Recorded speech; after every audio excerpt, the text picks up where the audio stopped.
Welcome to Akasha Talks, a podcast on consciousness, healing, and different ways to interact and weave those together, both old and new, to be able to get the most out of your life.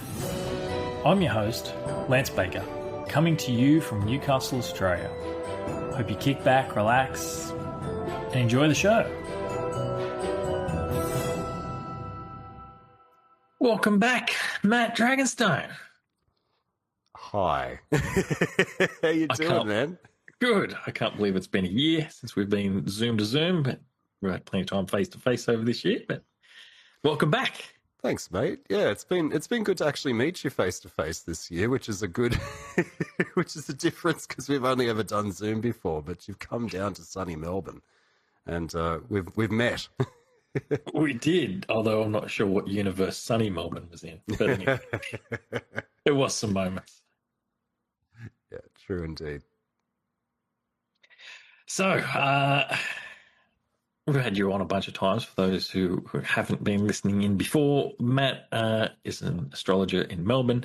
And a few years ago, I got the shits with all the astrology stuff being about America. And I said, hey, Matt, is there any chance you could do a reading for a year ahead for Australia? So for my listeners outside of Australia, I'm sorry, but the gist will be vaguely similar in some ways. There'll be some world things maybe, but the focus of what Matt and I are going to be chatting about today is what the stars say the little lucky country we're on is going to look and feel like for the next year.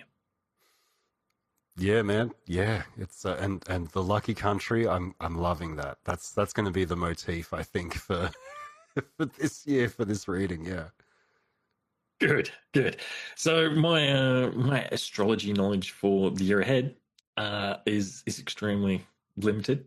I listened to Austin Gordon's first half of the year, and that's the only thing I've known about the astrology. So most of this is going to be Matt monologuing and me prodding him. I'll need you to interrupt with some comic relief just to raise the tone a bit because it's a heavy year. There you go, everybody. Brace yourself for a heavy year. I did know that. I'm talking about before. But heavy years make strong people and hopefully a strong country. Let's see. Yeah, let's see. 3 octaves higher there. I don't think that sounds good. I'm going to end up speaking like a chipmunk by the end of this and just trying not to commit to too much darkness. Okay.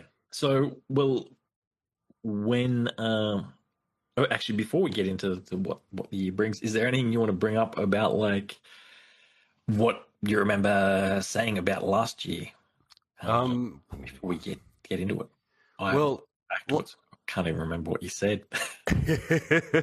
Well, look, I mean, mundane astrology is like any kind of predictive divinatory practice, right? In that you can kind of get the target. The target might be pinpoint in terms of what you've said is going to happen. But if you get within 5% of that, then you're doing all right. And I think the big highlight that I recall from last time was the tariffs. And I didn't call them tariffs by name. I didn't describe them as tariffs, but I did notice that the prediction from last time around trade relations with other countries being difficult around March, April.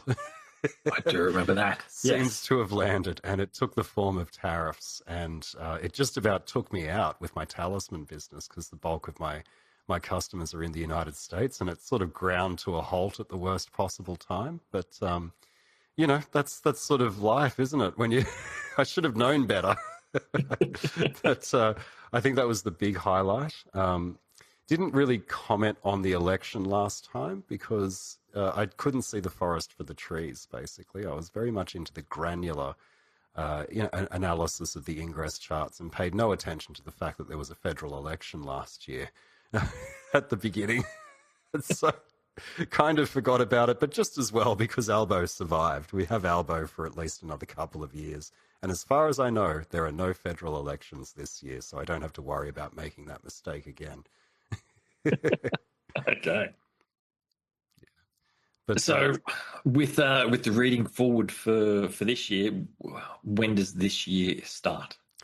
well, we've got to do the usual thing, and I think this is the third time we've done the Aussie Astro thing. So just to give your new listeners some context and to refresh your loyal listeners' memories, when we do mundane astrology, there's a number of ways of performing natal chart analyses for countries or corporations or big bodies of legislative collections, and there's a way that involves looking at the ingress of the sun into the cardinal signs for the year ahead. And I like to start, rather than going from Aries, which is in March of this year, I like to start from Capricorn. So to start reading for 2026, we have to do a bit of a Melbourne hook turn and go left to go right, and start back in December when the sun entered Capricorn. And we look at the sun entering Capricorn at the exact moment, which is the same for everybody the world over, but we take it from the location of the legislative capital of the country that we're analysing. So for Australia, that's Canberra, and we're going to look at 5 charts this time. We're going to look at Capricorn 2025, which kind of marks the rough beginning of this 12-month period in Canberra, and what that chart looks like in terms of its ascendant, its midheaven, and the house placements of all the major players. And then we're going to look at Aries, same deal in Canberra, and then Cancer, and then Libra, and then again at Capricorn to sort of round out more or less a calendar year. So that's kind of how we're going to do it. Does that make sense? I think so. Sweet as. Cool. Well, let's kick off. And just I always ask this every year: is this video or audio? Are you on video Both. yet? Both. Yes. Great. Perfect. I'll share my screen, including my hastily written notes in Notepad, and we'll start off with the Australia chart. So what we're doing is we're looking at the chart for Australia. We're examining Australia at a federal level. And in order to do that, we need to find the moment that Australia was quote unquote born, right? And, it's an interesting thing. I think in the first forecast episode we spoke about the conditions under which Australia was born and why we're using the 1st of January 1901 in Sydney at Centennial Park at 1:35 p.m.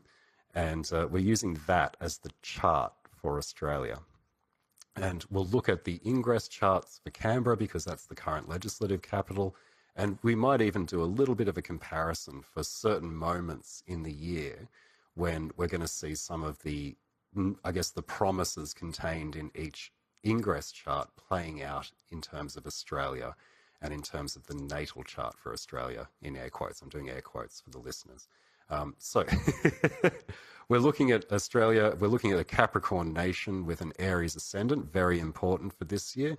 We're looking at a nation with a packed 9th house by nativity, meaning relations with foreign countries, very, very important. And we're also looking at a nation with a 2nd house moon and Cancer ruling the 4th house. So the 4th house, which is the land, the big institutions and the natural resources of the country, ruled from the 2nd house with a moon in Taurus. And we've got the ascendant in Aries, ruled from the 6th house with Mars in Virgo. So that's going to all make a bit more sense when we start looking at the ingress charts. And we'll start with Capricorn for 2025. So 22nd of December, 2025, 2:02 a.m., daylight time in Canberra. That's the moment when, for Australia, the sun entered Capricorn and kicks off the story for this year. And straight off the bat, we've got basically the tone of the next 12 months, as far as I can tell, set for us here. So when we're looking at the natal charts, we're looking at the house placement of the sun, the house placement of the moon, and the ascendant, the placement of the ascendant's ruler, And that's a good place to start in terms of just sketching out the beginning stages of the story of 2026. Okay, so what we've got immediately is we've got the sun in Capricorn, obviously. We've also got the moon in Capricorn in the fourth house. And we've got the sun forming a conjunction and applying conjunction to Mars in Capricorn. So we've got a bit of a fourth house Capricorn party going on. And when we look at mundane astrology, we have similar kinds of house delineations as we do in natal astrology, but in mundane, the fourth house means the land, the actual country itself, crops, natural resources, buildings, weather, and the people. And this is an interesting collection of significations that we're going to see repeated in other ingress charts. The emphasis on the fourth house, the emphasis on land, crops, natural resources, buildings, weather, and the people. So the thing I can tell you about this chart is that we've got to focus on the country itself, and we've got a martial and saturnine focus on the country itself. We have Mars in there. Mars is ruling the descendant in this chart. The ascendant is in Libra, and the descendant is 180 degrees away in Aries, and it's ruled by Mars in the fourth house, which is super interesting. And the Sun and Mars and the Moon in Capricorn are ruled by Saturn in the sixth house, which is equally interesting because the sixth house, which is in charge of this Capricorn party because it has Saturn in it, the sixth house Saturn there in Pisces is in a house that delineates public health, epidemics, the military, civil service, workers and employees, and labor unions. So we start off the year with an emphasis on the land and also on the natural resources, with Mars there, ruled by a planet that's in a house traditionally, that implicates the military.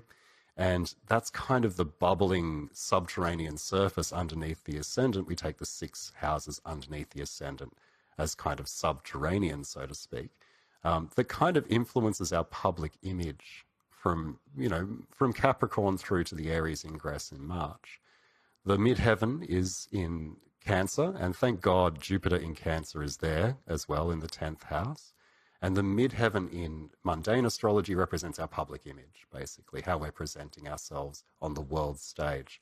So the moon is ruling the midheaven from the fourth house. So our public image is very much taken up with our land, our resources, our crops, our buildings, and the people of Australia. We have that kind of focus from the global eye of Sauron upon us until March. And that's kind of coloured and flavoured a little bit by the co-presence of the Sun and also Mars. So we've got this dialogue starting immediately, which is, what's the land like down there in Australia? What are the crops like? What's the weather pattern like? Let's take a closer look. And so we've got this focus on who we are and our land, which kind of repeats itself in further charts. Interestingly, the ascendant, 23 degrees Libra, very close to a fixed star called Speaker, which I quite like, kind of denotes a bit more of a diplomatic approach. We're sort of a little bit tentative. The people represented by the moon in Capricorn, Capricorn moons don't tend to sort of have the best time emotionally. It's not a kind of strong placement for the moon. But when we look at, the way in which we're handling this focus on the country itself as a landmass, we're approaching things quite tentatively and diplomatically. And thankfully, like I said, we've got Jupiter in Cancer in the 10th house, very close to the midheaven. And that's kind of going to be our saving grace, I think, for the first 3 months of 2026. Yeah. So how's that sitting with you so far? So far, I'm getting the feeling that Australia's going to repeat its patterns of like giving away our resources for next to nothing. Yeah. Giving away is interesting. I'd agree with you if it wasn't for Mars in a really strong position in the fourth house, ruled by the presence of Saturn in the sixth house. and Saturn very close to Neptune in the sixth as well. I think we're sort of the Saturn-Neptune conjunction, which is part of the 2026 kind of astrological landscape, is about disillusionment, really. The meeting of Saturn and Neptune together can be described as the realistic, the intervention of reality into a dreamscape. And if we've got the Sun and the Moon and Mars all ruled from the sixth house, I think we're kind of going to spend the first couple of months this year waking up a little bit and stepping a little bit out of a dream state where, for various reasons, not mentioning any particular ones, although we've had we've had a little bit of difficulty finding our way in reality on the global stage, and I think we're suddenly going to wake up to our vulnerabilities because the Moon in Capricorn is vulnerable. That's what the Moon in Capricorn kind of can be described as, right? Fragile, vulnerable. And that martial presence there, and the fact that these three planets are ruled from the sixth house, which is the military and the public service, I think we're going to start to see, on the one hand, with the ascendant in Libra, a diplomatic approach to kind of gauging other nations' interest in our land. And also on the other end, underneath the ascendant-descendant axis, quite a panicked kind of fear-driven response to upping our defenses. We're going to see a bit more military spending in the next kind of 3 months or so. Lots of news about that, basically. Yeah, and my other explanation for that too is that with Libra on the ascendant, Scorpio rules the second house, which is where the money is basically for the country, and that's ruled by Mars in the fourth house. Yep. Okay. Yeah. Yeah. And look, I've been thinking as well about, the Capricorn ingress and just generally how that relates to the chart that we've got. And I think in previous years, we've seen a heavy emphasis on the third house, which is communication and, all sorts of significations around communication, roads, rail, pipelines, news and the media, the internet, post office and neighboring nations. And the Libra ascendant for the Capricorn ingress chart is ruled by Venus. Venus is in Sagittarius in the third house, along with Mercury. And I feel like even though we've got this kind of spending, we're just going to be kind of using that Venusian influence over our ascendant to, shore up those diplomatic relations, but also at the same time focus a little bit further on how we're going to defend ourselves in terms of our communication. How are we going to manage the message around what we're actually doing when it comes to communicating to our own people? And one of the big significators that I've seen in recent sort of weeks has been that social media ban for under 16s. Have you? Yeah. Yeah. My kids, thank God, are too young to be on social media anyway. Yes. But I'm sure all the 14-year-olds have already found a way to access social media through a VPN, but at the very least we have that emphasis continuing from previous years on communication pathways and channels of communication and how we can kind of, manage those, so to speak. Yeah. Do you remember what date that kicked in? I don't actually. I might just Google it now. Why not? While I'm sharing screens, I'll just Google it. It was close to that time.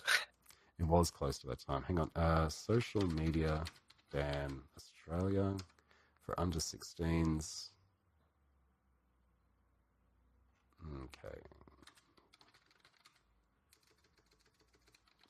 I'm pretty sure it was December the 10th. It was December the 10th that the legislation was passed. So in the last kind of period, basically. But I've as we see that bedded in, and as that kind of trickles down and we get all sorts of strange scenarios that kind of come into play, we're probably going to see that sort of, I guess, I don't know, somehow factoring into our diplomatic ties with other nations, like the fact that we ban our children from social media. But also, I guess, on a more sinister note, how we manage our communication channels as well. As in, like, this is what we do in Australia. We can ban people from social media. We can also regulate the internet quite closely if we need to, maybe in a bid to attract the kind of partners that we want relative to our vulnerabilities as a nation. Yep. Yeah. So that's kind of the first 3 months of 2026. They're a little bit disturbing until we get to Aries, which is even more disturbing. Like, this is the bit you're telling me to brace myself for. Yeah. All right. So just remember, folks, we've got an emphasis on the fourth house. We've got Sun, Mars, and Moon all in the fourth house in the Capricorn chart. If we flash forward to, here we go. If we flash forward to March of 2026, we see the same house being highlighted, but under very different circumstances. So we've got an absolute rager of a party in number 4 Australia Street, house number 4. And there's really nobody in charge at this stage. So we've got the same things that we were looking at before. The sun and the moon are still in the fourth house. And it's not only the sun and the moon this time. Mars is kind of ruling the Aries ingress from the third house. But we've got Sun, we've got Neptune, we've got Saturn, we've got Venus, we've got the Moon, and also Chiron, which I like to include just because I like the asteroid. But these are like at least 4 big traditional factors, or at least 3 big traditional factors that we've got, plus these 2 additional outer planets, all in the fourth house, all in Aries, and all ruled by Mars, which is just over the fence in number 3. Along with the North Node and Mercury, just getting ready to have a little party of their own. And yeah, what do you think of that, Lance? You've been doing this long enough; you can decipher. That sounds like we're talking about picking fights or defending ourselves in a bunch of different categories about our people, or with our people, or about our land. Yeah. I'm trying to remember back from the very first time we did this, when you did the reading on Australia of what the country's chironic wound was. Yeah, Jesus Christ! I'm going to have to bring up the chart and just double check where Chiron was when as a nation we were born. Chiron's the 9th house, right? Our chironic wound. In terms of nativity in the Australian natal chart, Chiron is in the 9th house, and it's also co-present with, I'm just going to try and move this screen, also co-present with Mercury, also co-present with Jupiter and Uranus and Venus. And, Mercury and Chiron together, I mean, I think our national wound is our accent and our, the way we handle the English language. But on a slightly more sort of, serious note, Chiron and Mercury are, in opposition to Neptune in the 3rd house, right, in the Australian natal chart, right? So we've got this built in, which is Chiron standing in opposition to Neptune and standing very close to Mercury. And, from the 9th house to the 3rd house. So our comms channels, our communication channels, and then also the ways in which we handle 3rd house topics kind of contribute to the national wound that we deal with. And it's interesting to see that kind of echoed a little bit in the Aries ingress chart for Canberra, with, the 3rd house implicated, the ruler of the 4th house where we're finding our sun and moon, in the 3rd house, and all of this action just completely putting the spotlight on the land, the natural resources, the crops, this time in a far more martial way, and all of that tying in the house next door, which is number 3, where Mars, the ruler of number 4, is currently at. Plus, we've got Mercury and the North Node both together in the 3rd house. So that's just the beginning of the Aries ingress. And what we're seeing around that time, 21st of March, is that kind of beginning of the Aries pileup, right? That's going to happen just a couple of weeks later, around the middle of April, where Mars and Mercury also join the party, so to speak. So within the context of this ingress chart, which has a cardinal ascendant, is only valid for 3 months, we have to redo it again in the Cancer ingress.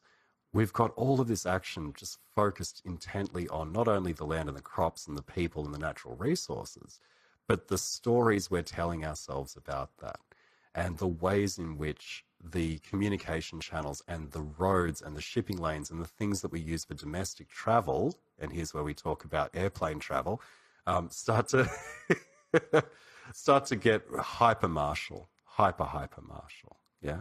And not only that, we've got a Capricorn ascendant for this chart, and we have Capricorn obviously ruled by Saturn, and Saturn's in the fourth house. In fact, when we look at the rulerships of the houses, pretty much everything's ruled by either ruled from either the third house or the fourth house. So just to go around the circle, the ascendant and the second house. So the nation's kind of modus operandi and the nation's spending are both ruled by Saturn. Saturn's in the fourth house. We've got the third house, which is ruled, thank God, by Jupiter, and Jupiter's still quite strong at this stage, 15 degrees of Cancer in the seventh house, so that's okay. But we've got the fourth house ruled by the third. We've got the fifth house ruled by the fourth. We've got the sixth house ruled by the third. We've got the seventh house ruled by the fourth. We've got the eighth house ruled by the fourth. We've got the ninth house ruled by the third. We've even got the midheaven and the 10th house ruled by the fourth. It's all just about hunkering down. The 11th house ruled by the third. The 12th house ruled by the seventh. It's all about hunkering down, right? And battening down the hatches and putting ourselves relative to this big pile-up that everyone's talking about with the global predictions and the other sort of 2026 forecasts from the perspective of, Aries governing the land, the crops, the people, the natural resources. It's very martial, very hyper martial. And then just a couple of weeks later, Mercury and Mars join the party in number 4, and we get everything focused in this chart, at least, on the land. And if we overlay this chart with the national chart, with the natal chart, which I'm going to do now, and I'll try and describe this as best I can for the audio listeners. If we put the the nation's chart on one side, and we put all of the planetary placements in terms of the Aries ingress in March on the outside, we get a big focus on the national identity. We get a huge focus on the first house, right, in the nation's chart. So in the ingress chart, it's all happening in the fourth, which is the land, the people, etc. In the national chart, all of this big pile up in Aries is happening in number 1. And, the vibe in terms of predictions generally for this year, has echoes of 2020. And when I think back to 2020, when there was such a huge pile up of planets in Capricorn, that was happening in the 10th house of our national chart and affected our national identity on the world stage, how we were viewed from afar.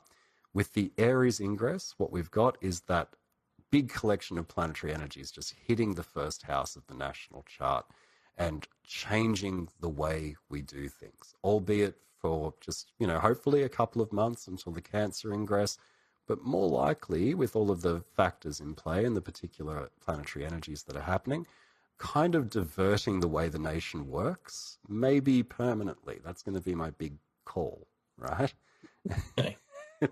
So you mentioned plane travel. Just switching back to the Aries ingress chart, all of this fourth house action ruled from the third house. Domestic air travel, I like to put in the third house rather than the ninth house.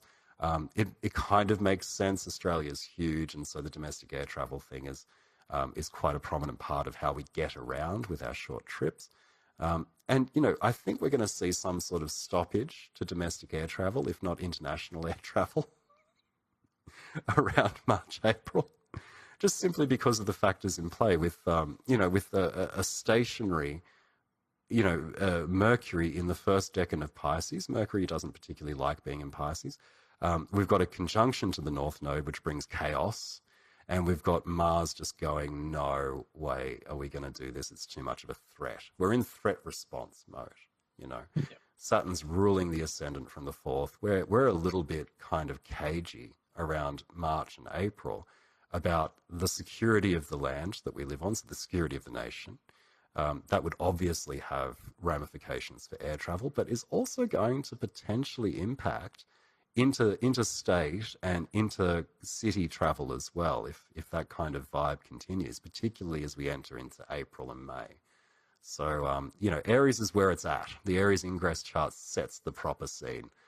We get rumblings in the lead up during Capricorn to Aries, and then all of a sudden Aries hits, and we're like, oh shit, okay.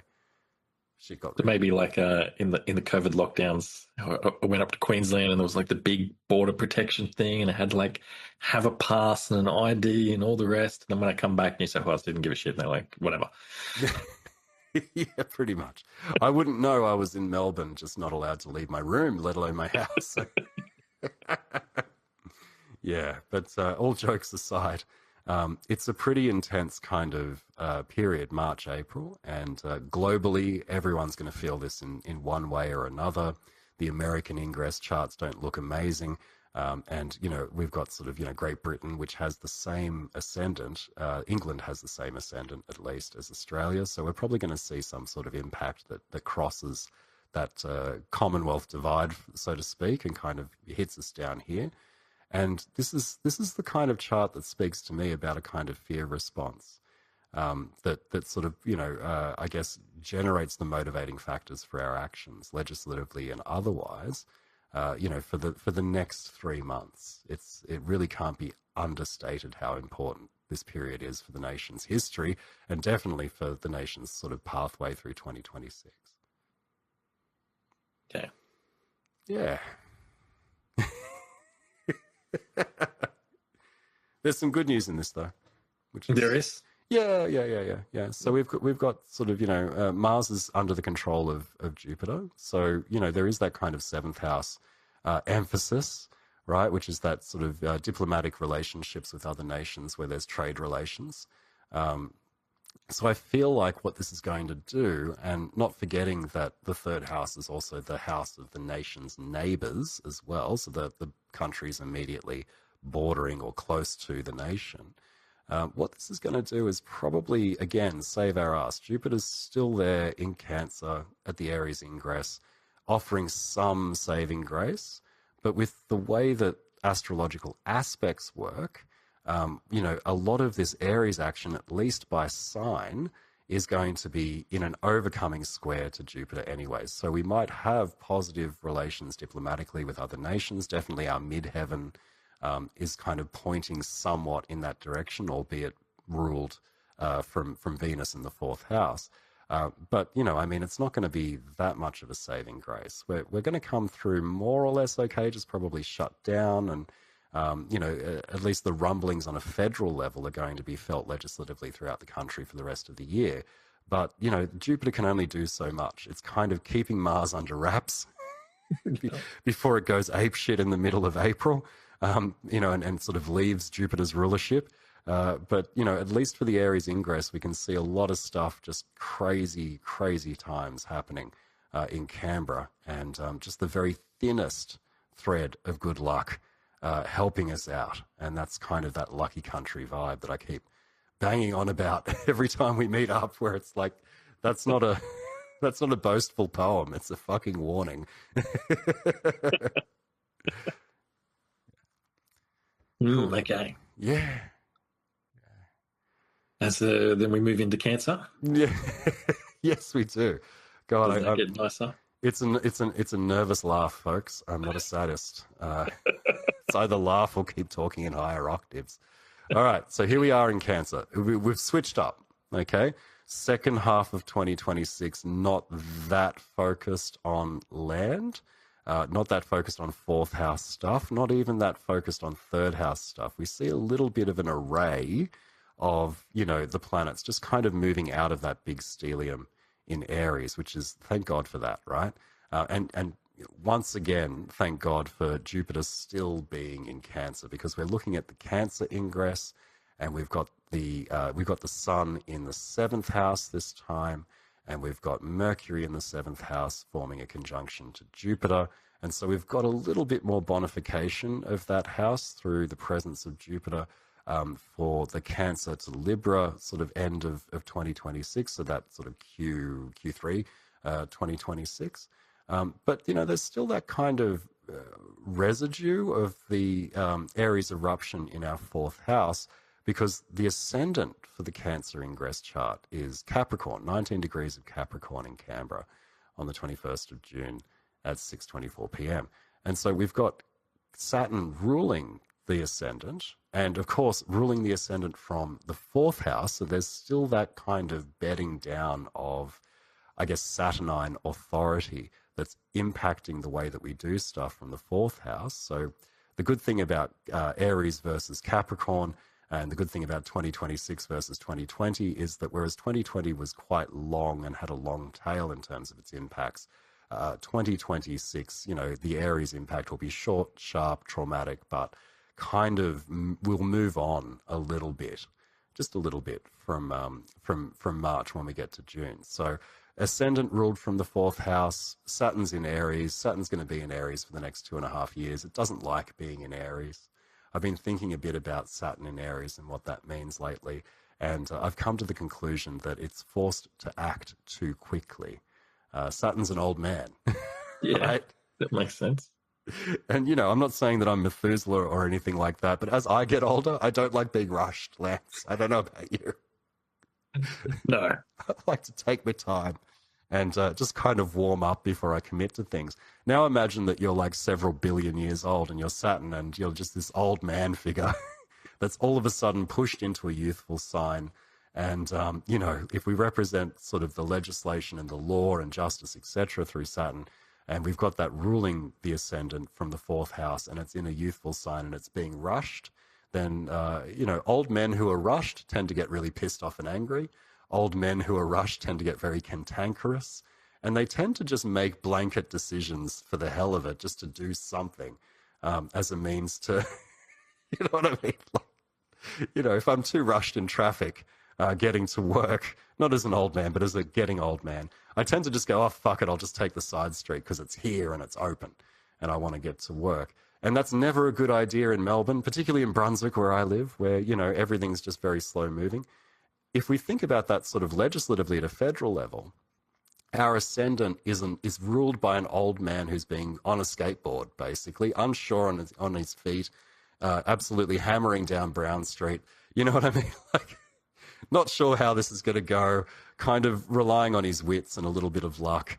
And that's kind of the modus operandi for Australia. A pissed off old man in fluoro quick dry boardies and a sideways Von Zipper hat, something like that. So yeah, that's kind of where the ascendant is. But thankfully what we've got a moon in the 9th house, 23 degrees of Virgo.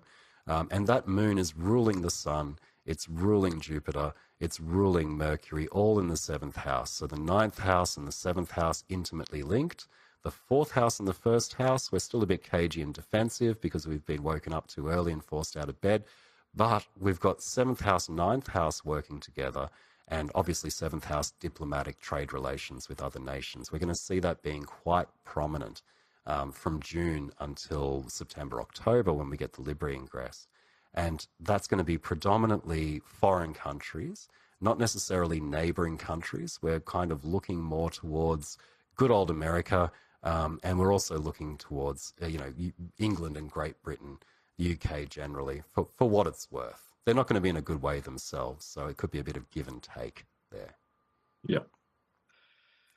So this could be us helping them out more than them helping us out. I think so personally. Yeah, and if I had to sum up what I'm seeing so far, I'm seeing some sort of threat to national sovereignty kind of either actually occurring in the first 3 months of 2026, or very close to occurring, Bay of Pigs style, by at least the middle of April. And that kind of waking us up, snapping us out of the dream state and forcing us to, I guess, come to new terms and new arrangements with the foreign nations that represent us globally, like, United States, the UK, possibly even Canada. Let's throw that in there as well. Canada's a Cancerian nation, just like the US. But we've got that kind of scenario happening where we're like, let's shore up our alliances here. We need to get on a war footing pretty quick. And let's make sure we're still in good terms. And as a result of that, Australia has a lot of natural resources. Australia has a lot of cash. We'll probably be giving and taking. That's kind of the nature of that period from June to September, October, right? Jupiter in the 7th house makes us generous. Mercury ruling the moon ruling Mercury It's definitely got a technological aspect to it. We have a mutual reception here between Mercury and the Moon, both at 23 degrees of their respective signs. So we've got a kind of technological and also, in a sense, tangible material kind of wealth transfer thing going on as well. The midheaven ruled by Venus in Leo in the eighth house, and in a secondary sense ruled by the Sun in the seventh. So it's all about how can we buy what we need, and how can we sort of buy our way into better diplomatic relations with our allies. I personally feel that with so much emphasis at the start of the year on the fourth house, we're probably going to see increased military presences in Australia from other nations, most likely the UK, and most likely, if it comes to it, the United States, although I feel like they're going to be more focused on the Middle East. But we might start to see a bit of the echoes of World War II, where we had a lot of foreign servicemen stationed over here, mainly for the Pacific Theatre. But something along those lines. America's having a very World War II return moment in 2026 with Uranus entering Gemini, and some of those conjunctions which happen just after the Cancer ingress. We get Mars and Uranus in Gemini conjoined for the first of 3 times. So I think we're going to see a little bit of that strange backwards-facing, kind of repeat of foreign troops on our soil, but friendly ones rather than antagonistic ones. There are friendly ones and antagonistic ones, but that can also paint a big target for us. It could. And so with bated breath, and just to remind everyone that, Mars by this stage, 24 degrees of Taurus, slow moving, but also not a nice place for Mars. Saturn's not having a good time. Mars isn't having a good time. And they both rule, they kind of have a role in ruling both the fourth house and the first house. So we're going to be, we're going to be a bit tentative. So we look forward to Libra, and I'll just quickly bring that chart up now. Before we go there, is it at least a positive with like Saturn being in the fourth that maybe our crops go really well? You would think so, Lance. You would. But no. But no. Saturn in the fourth for the Aries ingress, Saturn in the fourth for the Cancer ingress. And I'm just trying to remember, just quickly, I'll look at Capricorn. We didn't get Saturn in the fourth for the Capricorn ingress, thank God. But look, Aries and Cancer, in Australia, that's kind of autumn and winter. It's sort of harvest season, I think, for wheat and things like that. Very much a fourth house signification. I think our crops are going to be really fucking copping it, and I think the weather is going to be shit. Okay, great. Just to sprinkle a bit of that on top. I don't think we're going to have a big wheat crop that year. I don't think we're going to have a big, a staple foodstuff crop that year. Right?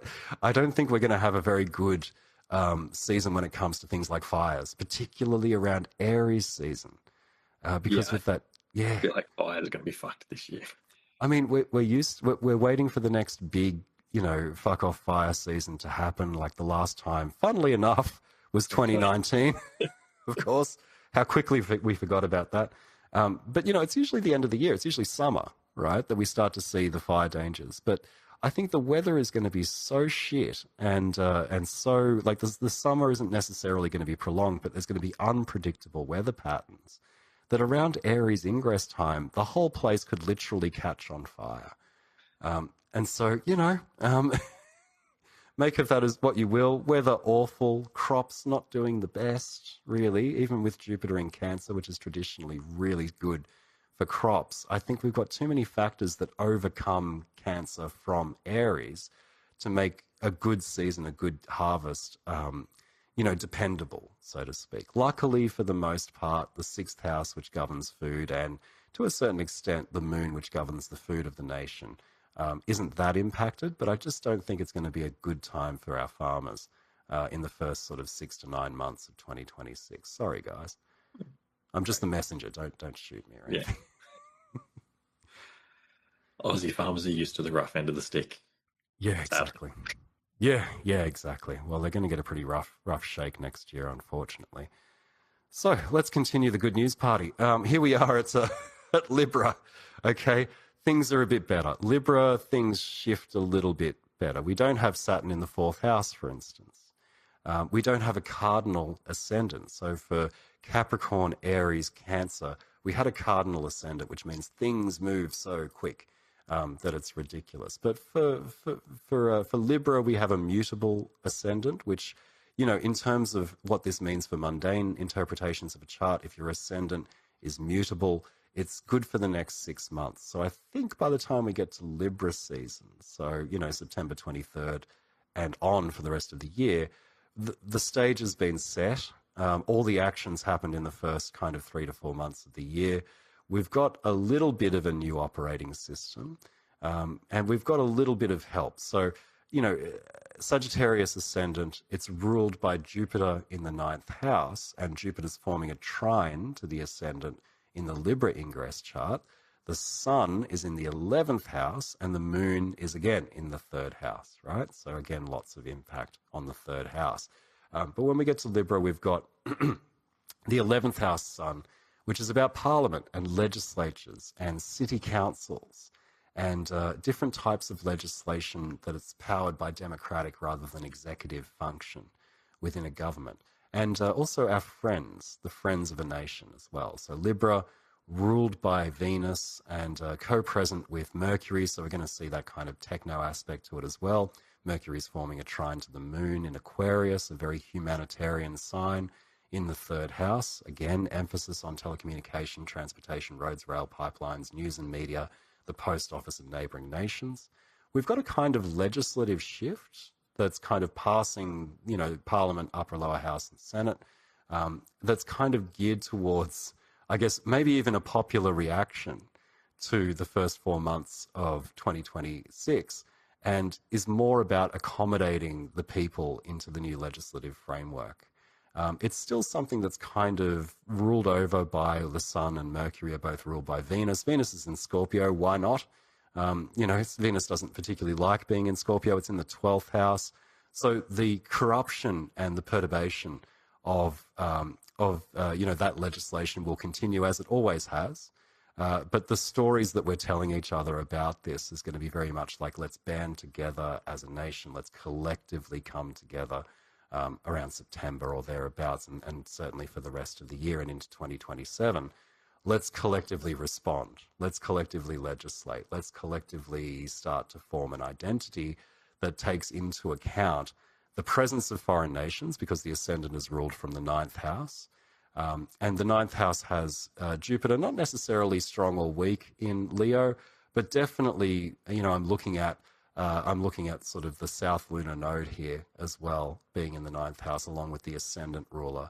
So I feel like we're going to kind of, by, you know, September to October, if we were ever going to lose a bit of sovereignty as a nation, either in a soft way or in a really sort of harsh, quick way, we're going to start to see that legislation changing to accommodate a kind of erosion of our sovereignty towards the last 3 months of the year. And, you know, my reasoning for that is that, you know, Libra ruled from the 12th house. Okay, we've got the same kind of hidden shadowy powers that influence legislation anyway, but the ascendant ruled from the ninth house and ruled by a kind of generous disposition towards ninth house signifiers, which is foreign nations, and also the co-presence of the south lunar node makes me feel like there's loss associated with that. We're losing. We're kind of giving something up in a way that doesn't have a commensurate return on investment for us. We're going to have to like give shit away, which isn't great. And we're going to be telling ourselves a big old line of bullshit about how this is something we all want and we're all happy about, and let's band together to kind of make sure that this is enshrined in law all of a sudden. Right. Yeah. So, you know, that's Libra. And because of that, that Sagittarius ascendant, we can kind of assume this chart is valid for 6 months at least. Things kind of calm down a little bit.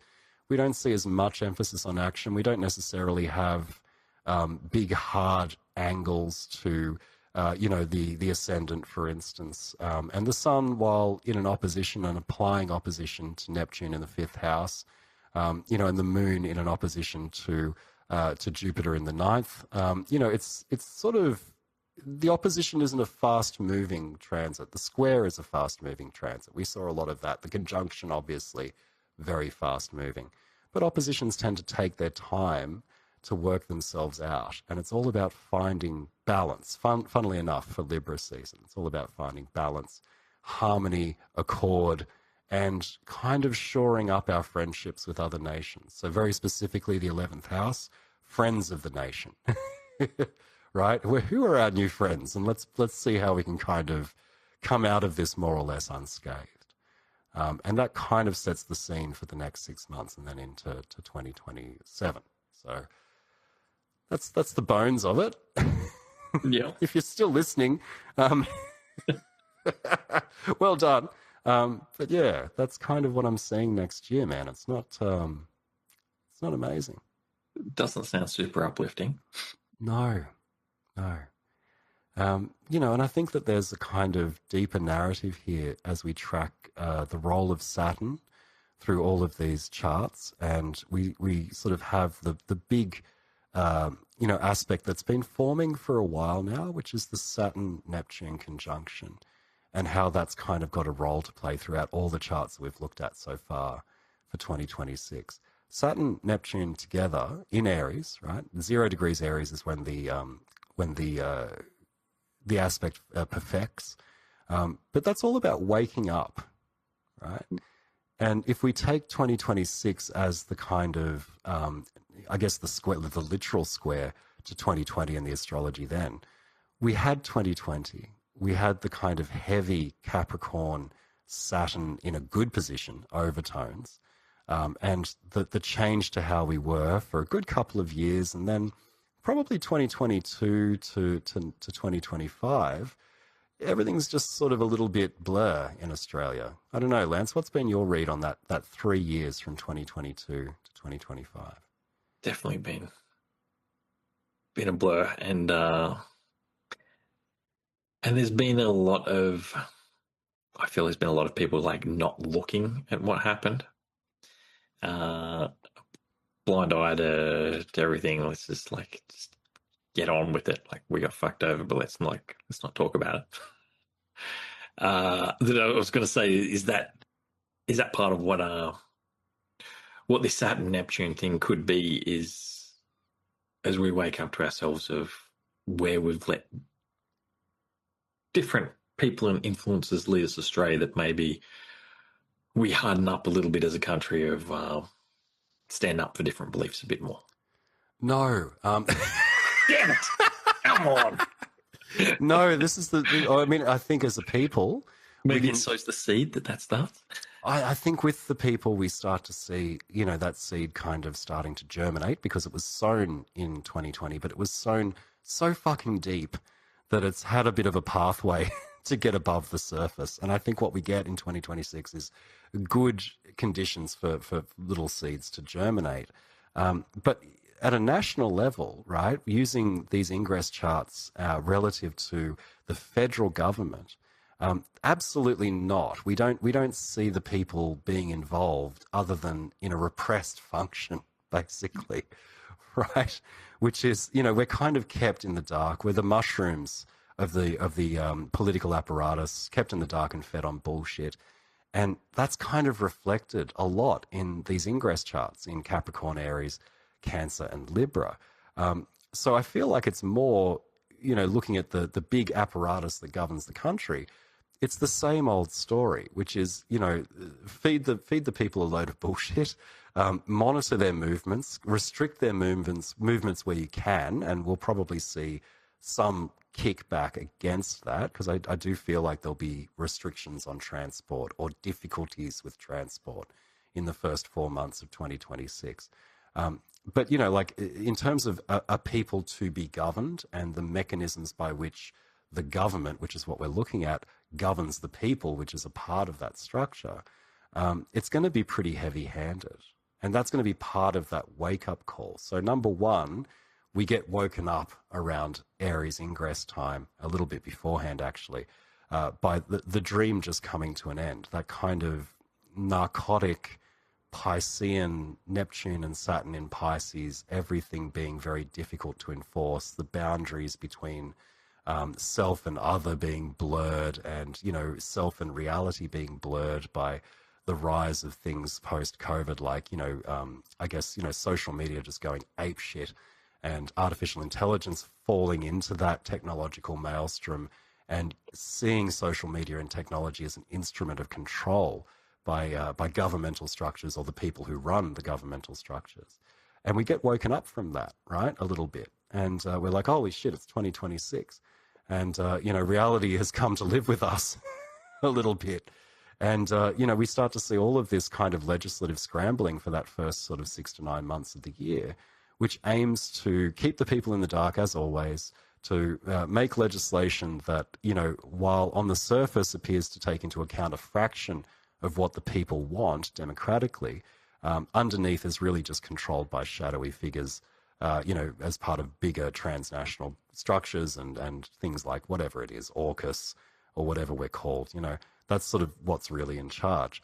The people themselves, whether they wake up or not, may not actually matter that much to how the nation governs itself, because there's been a lot of disconnect between the government's oversight and the reality of people living here. And that's had some positives. As always, I like to reference illegal tobacco in these podcasts, and dairies are unbelievably cheap at the moment. Good-o. That's probably going to come to an end.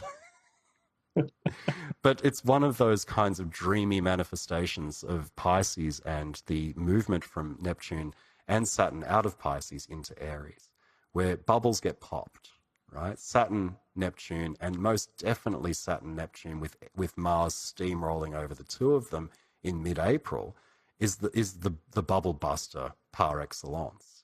On a selfish level, I hope that translates to the property market. I'd like to afford a house before I die.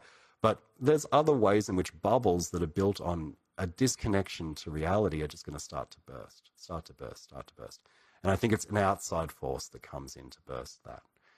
Hence the emphasis on the fourth house in the land and that struggle to immediately defend that kind of massive landmass that we have here. Does that answer your question?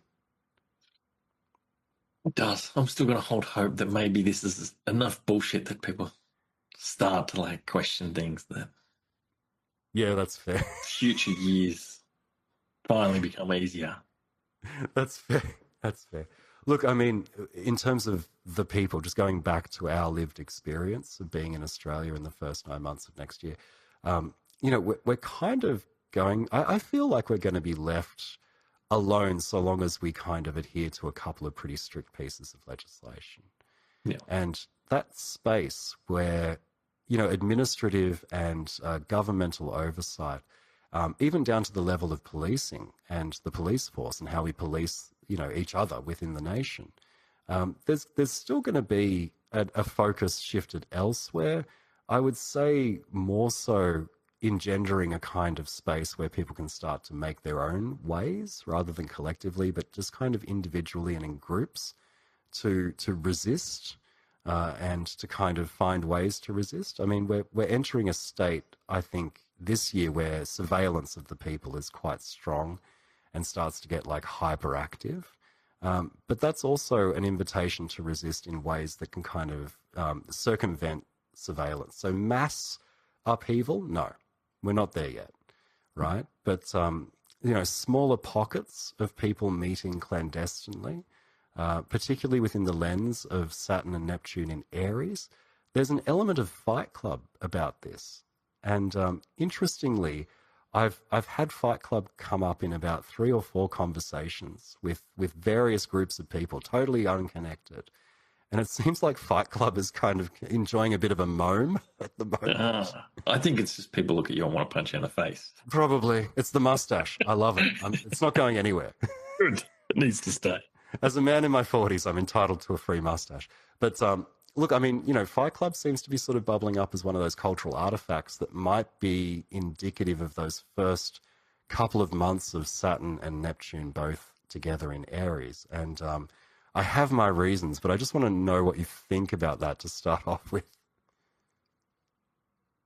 My first thoughts when you're saying that was, well, the illegal chop shop's going to disappear, but neighbouring people are going to start to grow their own tobacco. Yeah. And share it with each other. Yeah. And then yeah, maybe they've got to have a fisticuffs to see who gets to roll first. Yeah, definitely, definitely. You Crops know, light. Who misses out? no, it's I think what we have just on a deeper level with Fight Club. Like I'm actually serious about Fight Club being the fucking maison scene of 2026 for Australia.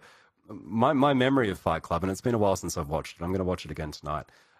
Is that you've got groups of disaffected and frustrated men, particularly, but I think this is open to all. But in the movie, it's disaffected and frustrated men who meet clandestinely to kind of try and form an identity and generate cultural capital in opposition to and outside of the corrupt capitalist system in which Fight Club is set, right? So Absolutely. it's not pretty. We're not entering into a pretty time, right? Yes. Yeah, it ain't going to be pretty, and unfortunately, that's kind of going to be the aesthetic. So we get this return to a very kind of DIY aesthetic. So do it yourself. That's very Aries, right?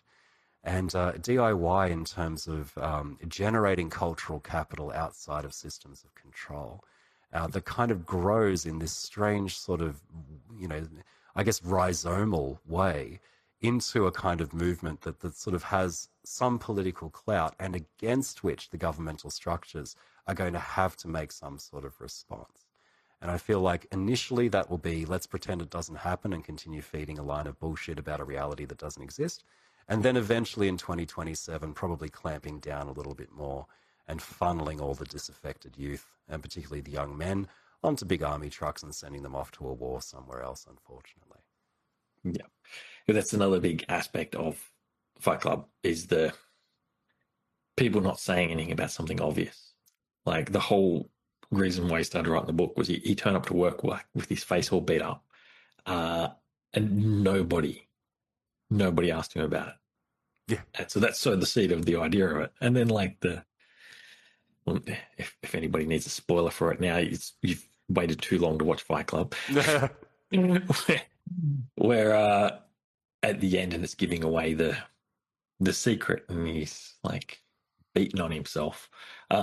People are observing that and still following the guy. So they're not calling him on the weird bullshit. They're just going, okay, let's play. Yeah. Yeah. So I can, from everything you've said, I can see an element of that as like people starting to wake up to see there's something going on here, but we're not game to talk about it yet. Exactly. And leaders and authority figures, because Saturn represents authority. So does Jupiter in a sense, and that's more religious, spiritual authority. But in terms of authority figures, it's not about finding someone who's perfect, right? Saturn's in Aries, okay, right? So your authority figure is a pissed off old man with a sideways cap that someone's just put on an e-scooter or whatever it is, right? But authority figures, not so much. Broad casted authority figures, as in people who kind of appear as influencers or people of note that have a very broad reach on social media, they're probably going to fall by the wayside with the conjunction of Saturn and Neptune in Aries, as people start to kind of find some way of imagining Neptune, a future that's kind of got a structure that's more in their own hands, which is that Saturn Aries component. And so, the main character in Fight Club, I've seen him dissected 5 ways from Sunday, to be honest with you, in terms of what the movie's about. I've heard people say it's about spiritual awakening in the face of severe mental illness. I disagree with that. It's more like, here's somebody who's just insane enough to wake us all up out of the dream that we've been in. And maybe it's going to take someone punching themselves in the face in the middle of a disused warehouse in like Islington or somewhere, who knows, right? Just to kind of get people to go, you know what, fuck it. So we're not going to be good in our choice of authority figures, but we're definitely going to go with the one who's able to inflict the most violence, right? And that's another thing too about 2026. The strong leader, not necessarily the experienced leader, the younger leader is going to start to come into focus with Saturn in Aries. And, how that happens initially, I reckon it's got a Fight Club vibe to it, which is just a fever dream that kind of has this impact on other people, led by a madman or two, but not one that you are going to see on Instagram or TikTok. Yeah. Well, Australia's good with madmen. Yeah, we do all right. Yeah. Mm. Yeah. And you'd said about like one more chart after that, back to Cap one? Yeah, let's have a look. So Libra has Sagittarius on the ascendant, right? So that mutable ascendant means that the chart itself is good for 6 months. But why don't we just have a look at Capricorn 2026 just to see how we round out the calendar year? And of course, we've got Saturn ruling the sun, Capricorn. We've got Saturn ruling the ascendant this time from the 4th fucking house, mind you. Right? So we're back. We haven't really left the 4th house. We haven't left home next year, right? And that's got some pretty ominous overtones, yeah? So we've got Sun in Capricorn. We've got Moon in Taurus, 29 degrees. This is kind of a chart that I didn't really want to look at too deeply, just because we've got, we've got sort of Saturn in Aries completed its first retrograde, getting towards the end of the year, and, ruling the Sun in the 1st house, ruling the ascendant from the 4th house. We're stuck at home, right? But we've also got the people represented by the Moon in the 5th house, and it's 29 degrees of Taurus, the Moon, and it's forming a separating trine to the ascendant. But 29 degrees of Taurus and, anywhere up to and including 2 degrees of Gemini, which is where Uranus is, just over the border in the 6th house, that's where the Pleiades are, right? So we've got, and you and I are both very familiar with the Seven Sisters. But we've got the Moon with the Pleiades, and we've got sort of the military force represented by Mars at the point of Australia's Mars return, because we've got Mars in the 2nd decan of Virgo. We've got Mars in the 1st decan of Virgo here. Our military is deployed overseas, right? In sort of December onwards, we're going to see military deployment overseas. And we're going to see foreign military in Australia as a result of that. So there'll be some deployments overseas from all nations that we're friends with.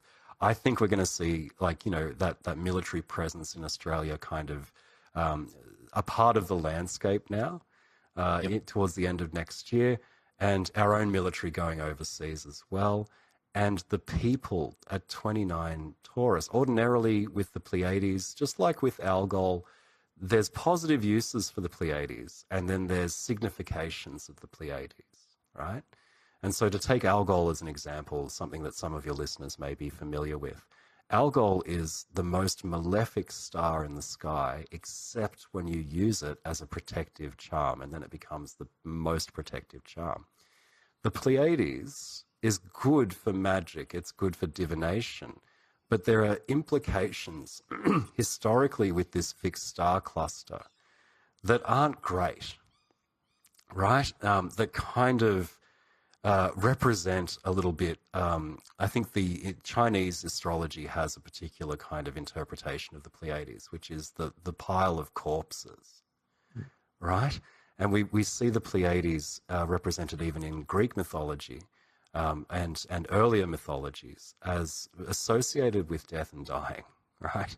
So I don't even know if you want to keep this in the forecast. I think the grimmest part of 2026 is right at the fucking end, when we enter into 2027, kind of in a warlike state, mate, right? Where we're having to collectively deal with, as a people, the impacts of 2026 and the very short road that it represents towards war in a global context. And I feel like that's kind of, next Christmas is not going to be great, right? Like, just, it's not good. It's not good. But this will be the chart we start on when we chat again next year with the extra context anyway, won't it? It will. And look, I will never be happier to be proven wrong than if all of this just equates to some sort of small scale. The other interpretation of this, of course, is that there's violence at home. And you mentioned Australian, strongmen. And the last time we had Saturn in Aries, that was kind of the legislative changes around Port Arthur. And we had, Uncle Ivan doing his thing as well. And we had a number of violent incidents around the home that changed the legislative landscape. So there is that possibility that at the same time as the entire world is going crazy in March, April, we have some sort of event at home that forces us to change how we legislate violence within the country. I don't think so personally. And, as a second prize, I wouldn't be, chuffed to receive that as an accurate prediction. I'm actually hoping that everything I've said turns out to be absolute, rot and is not in any way accurate, because it's not a good year. No, it doesn't sound like a great year. Maybe it's just our troops are overseas and other troops here for like swapping like training exercises, like foreign exchange student program for war. Yeah.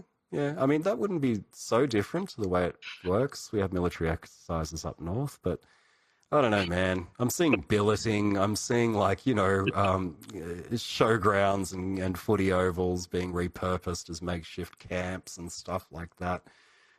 Kind of a little bit of an echo of that 1940s, 1930s vibe in Australia. But yeah, look, I just hope that this is all, none of this comes to pass. Very, very happy to be proven wrong. But a lot of the markers that I'm seeing just kind of point towards this big eruptive event, the dream coming to a very quick and sharp close, and the way that we govern this just changing. And for all intents and purposes, taking a bit of Edward Norton with our Brad Pitt for next year, for this year, sorry, for 2026. Mm. Yeah. And so if people are stressed now and they want to know this more on a personal level, they can get a reading with you to find out how this actually affects them rather than the country. Yeah, why not? Folks, if this has made you excited and hungry for more, come and see me. Dragonstoneastrology.com. Book a reading. I've got a special at the moment for the rest of January, which is an hour-long year-ahead forecast incorporating tarot and astrology, and that's $150. That's quite a bargain. So go to Dragonstone Astrology for some similar good news. Yes. On a serious note, today I've been doing year-ahead readings. I do readings on a Friday, and I've had about 7 of these in a row. So I'm coming in hot of looking at the ways in which 2026 impacts people in different ways. And so as a nation, we've got a pretty shithouse year ahead, but I've had nothing but positive readings with people today, basically. And where those challenges represented by these, kind of planetary shifts in energies are problematic, they're not problematic in such a way that's kind of catastrophic. So don't mistake a mundane political analysis of 2026 for how your life is going to be next year. It can be better. I'm not even using that as a plug. This is just like a PSA, a public service announcement. Don't get too depresso. It all varies based on your particular chart and how that sort of works with the astrology. Yes. I can give feedback. One of those people that you just saw was one of my friends who sent me a message before even yours about to get on here with you, saying she had a reading with you, and it was great. It was helpful. And you did one for me on my birthday back in August, and stuff has been happening that fit what you said. And you said my year would be great from that point on, in the middle of all of this shit. So I'm not stressed. Cool. Cool bananas. But I can attest to the value of a reading with Matt. Yeah. And you don't just have readings, you also make some talismanic jewelry. Yeah. So I make talismanic jewelry, and I make astrological talismans, which is a kind of magical practice that takes particularly poignant astrological moments and kind of distills those into a talismanic form. So I make jewelry out of those, so pendants, necklaces, etc. I still have quite a few Jupiter in Cancer talismans from a phenomenal election earlier in the year available. So if you're after a bit of good luck amidst all of this, do check those out. But importantly, I'll be releasing a lot of protection talismans over the next couple of months as well to kind of help ward off the bad vibes of 2026. Yeah, so there's talismanic stuff as well. I also teach astrology and tarot through tutorials, and I've just written a book as well called Tarot for the Spiritual Seeker. It's coming out. It's going to come out on the Cazimi, on the Mars Sun Cazimi. That's happening in about a week or so. So, keep an eye out for that as well. Basically, go to dragonstoneastrology.com, and that's the best place to start. There'll be links below. Yeah. Thanks, mate. And if you've enjoyed this, listen back to the prior episodes Matt's been on. He's like the most revisited guest. But some of them are just this, which are past years that you won't need to hear. I recommend the first half of the episode of the read on Australia. It was incredibly fascinating. And as you mentioned, the Pleiades. We have a Pleiades talisman set out that we did together that Yes. I think there's still a few left of that people can snatch up. Absolutely. They're going fast. A lot of people want to know what's going to happen. And the talisman set that we did, which includes, I think, 7 hours of pendulum instruction from your good self, Lance. Yes. Yeah. Depth class. You'll find no better talisman for divination and magical practice. So get in while they're still available. They're going pretty quick. Well, thanks for coming back again, Matt. And I'm sure we will talk again many times before this time next year. And maybe I'll find some other excuse to introduce you to everybody again in between then for something separate. Lovely. That's I'd like to say it's been a pleasure, but it kind of has and hasn't, if you know what I mean. Well, at least we've had a laugh about it. And it's better to be prepared. One of my mates always says, if you know somebody's going to punch you in the face, you're less likely to actually get hit in the face. Perfect 2026 analogy, mate. Well, thank you again. No worries at all, man. Take it easy. Thanks for listening. I hope you enjoyed this episode and perhaps learned something new. If you did, I'd love for you to subscribe or drop a review on whatever favourite podcast you have, or if you've been enjoying the video versions on YouTube or Facebook, do it there. If something really did click home for you with this episode, perhaps it could benefit one of your friends or family. If so, it'd really help if you shared this on your social medias. Until next time, you've been listening to Akasha Talks with Lance Baker.